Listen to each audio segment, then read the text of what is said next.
G'day guys, Dave from Recovery Now here. As you've just seen in a picture I've just put up on the Facebook page, big 24 hours for me. Those of you that are following my story pretty closely, you'll know that my family got two sisters, one elder sister, one middle sister. This is Cath, the middle sister, and you're about to sort of just hear from us about how I mentioned in part 2 of the 3 parts of my story how I fell out with one of my sisters, and this is going to be the second part to that story, I suppose, or that bit of the story, which a lot of people have asked me about personally, and a lot of our family and friends that obviously know us. A big part of what's been a real concerning residual effect of my addiction and where I've been and where I've come and going through the recovery process, or being in the recovery process, and where we are today. So just to give you a to date stamp it, I suppose, we're now right at the beginning of November 2016. So we've let out of, so we've been in rehab, in recovery now for about 60 days, and this is the start of November now. So I'm on my way still up to Mooloolaba in Sydney, where Cath lives, and we're just going to have a bit of a chat about the whole experience and how things come about, how we fell out, and what the time's been like while we've been apart, and what it's been like reconnecting in the last 24 hours, and how we're going to work with each other to make sure that we can have a good relationship going forward.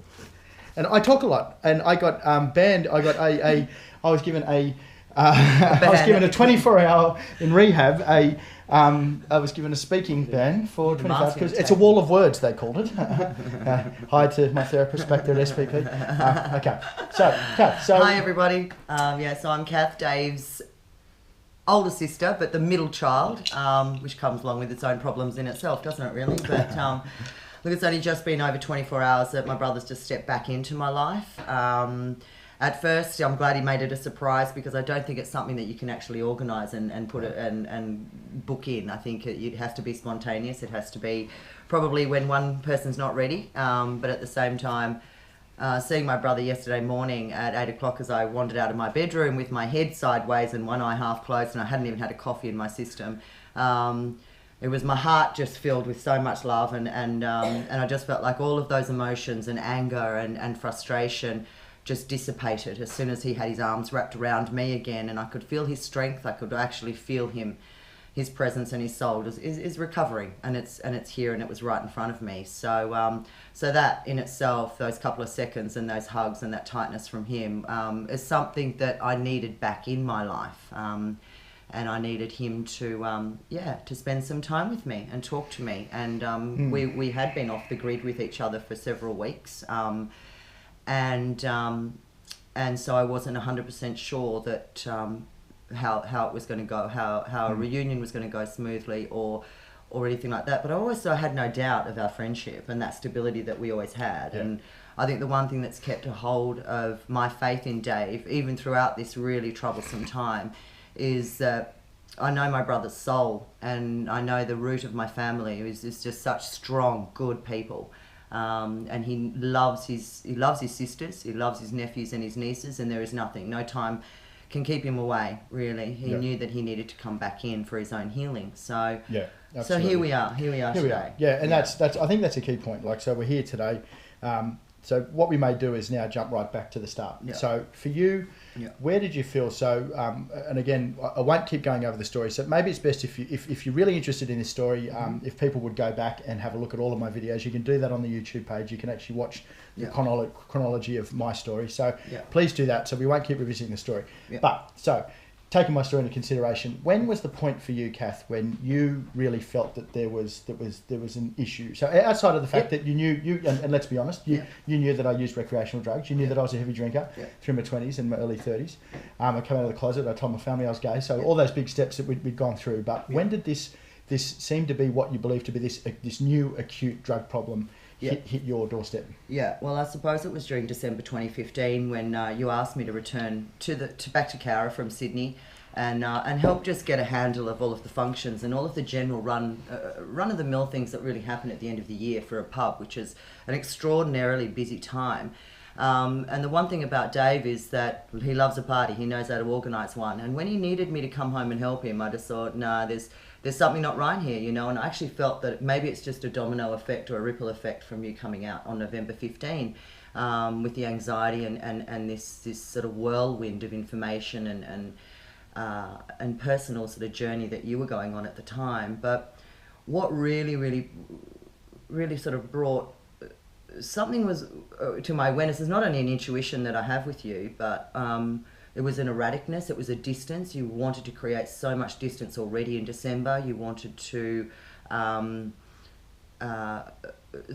sort of throw, you were throwing caution to the wind. You were just very willy-nilly. You were very nonchalant about things, and it was like, yeah, Kath, that's great that you've come home and you helped me, and you know, you all this, that, and the other, but yeah, look, it just you can fuck off now, like, you know, like whatever. It just wasn't you. Like the conversation I was having, the communication with you, I virtually wasn't communicating with you, I don't think, and everything I was trying to help you with, I suppose, at that point in time, it was irking me. It was giving me the shits, and it was also making me feel like I just don't want to do this for this guy. What's going on? I actually thought it was vodka. I remember thinking... And I suppose to give people a backstory to our relationship is we've always naturally involved each other in a lot of the things that we've done.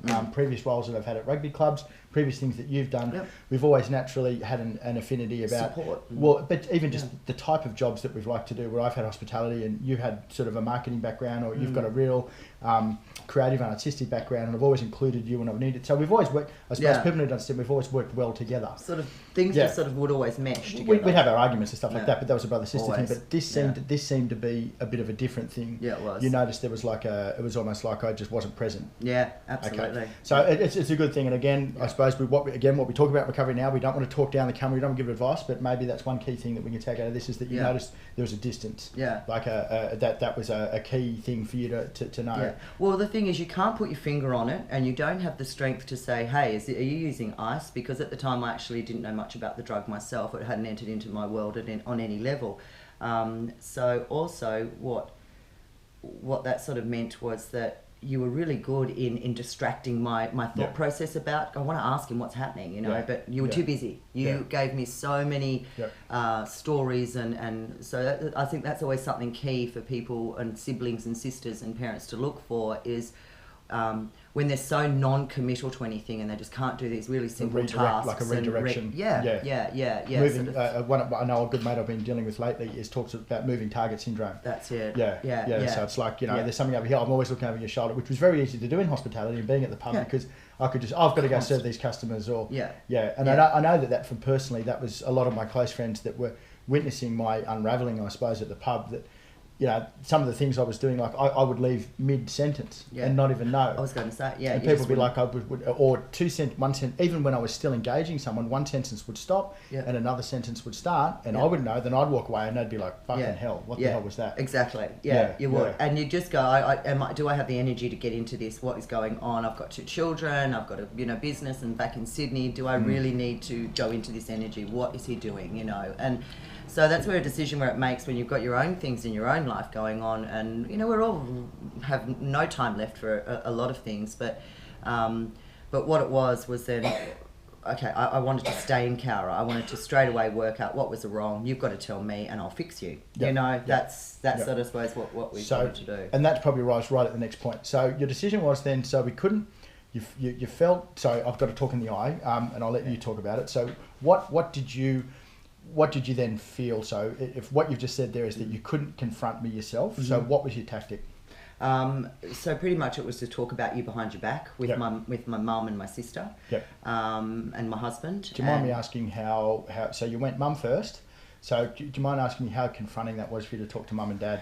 Actually, no, it was Belinda first. Okay. Belle's was always my first point of call. It's our eldest sister. Belinda, and my best friend, and my husband said, look, I can't put my finger on it. And I knew that Belinda was arriving in Cowra pretty much a couple of days when I was there as well. So I knew that she was going to be able to see Dave and give me some of her advice as well. So I waited until she arrived later in December, and Aisha came back to Cowra then, and then it was really evident, and we had a phone call from sort of a friend of Dave's, sort of saying, look, we're a bit worried about him, and this was prior to Christmas, so it was so busy, everyone was so exhausted, there were so many things to do, and I think it was when I left and you and I had a really big argument. I think Dave had found it, the thing that Dave decided to do was to probably halve his problem, and to halve his problem was to pull his sisters apart and pretty much just sort of lay into me and say, anything that you've done in December to help me with my business, you've been very condescending, Cath. You've not helped me at all. Yep. And you pretty much just turned me on my heel and sent me on my way. And now that in itself was the most extraordinary conversation. I think Belle witnessed, that feeling of something you've never, ever, ever had to say to me before in my life. It's funny, I don't remember a lot of December. What I do remember of that situation was I knew that you were threatening. Yeah. So I knew that probably out of the whole family, you were the only one that would probably have a good grasp of the cold face of my situation, because we always were because I suppose in the age ranges, and there is a decent age range between you and myself, and it's a bit different between yourself and Belinda. But 6 years between 6 years, yeah. I'm not very good at maths, but we were always, because we were the closest siblings, we were always a little bit more connected than maybe I was to Belinda, especially during those formative years where the partying and the bullshitting was going on. So I probably knew that you were the one that was going to pick up on anything that I was doing wrong. Not that I sort of felt, my memory of the situation wasn't that I really felt that I had to protect myself or justify, because this was my fucking thing anyway, and no one was going to tell me it was my pub. Absolutely. It was my business, and you were on my turf. Yeah. And but I probably went into, having been through rehab now and heard other people's stories, I certainly feel that I was going into that minimalisation, marginalisation, rationalisation of my, not just my behaviour, but the drug use. Because again, I never felt that you'd challenged the fact that, or you'd found an ice pipe, or there was no evidence. So we tried to work out how to get into your room, actually, but we couldn't do it. I couldn't actually bring myself to do it, because I actually probably didn't want to know the truth, because I just wanted to. I actually wanted to think. My